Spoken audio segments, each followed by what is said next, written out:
सविस्तर बातमी पुढे आपण पाहूया। तर सातारा इथल्या गणेश मंडळांच्या कार्यकर्त्यांनी खासदार उदयनराजे भोसले यांची भेट घेतली। या भेटीमध्ये त्यांनी डॉल्बी आणि विसर्जन मिरवणूक रात्री उशिरापर्यंत सुरू ठेवण्यासाठी मध्यस्थी करण्याची मागणी केल्याचं कळतंय।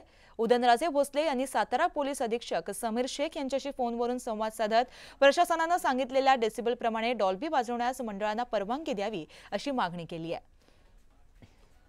पण मिरवणूक थांबवायची, परत संपूर्ण मंडळाचे गणपती तिथं रस्त्यावर सोडायचे आणि परत 6 वाजता हे कुठल्या हिशोबात बसतं।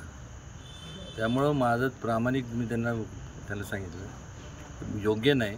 परत दुसऱ्याची ट्रॅफिक आणि हे ते सगळ्याचं म्हणजे फार वाताहत होऊन जाते। तर तुम्ही सलग तुमची मिरवणूक काढा, डॉल्बी वाजवा, डेसिमल जे आहे ते त्या डेसिमलच्या हिशोबानेच वाजवा। फक्त लेझर बिझर काय अलाउड नाही, कारण की बऱ्याचशा लोकांचं म्हणजे थोडंसं नजरेवरती परिणाम झाला आहे।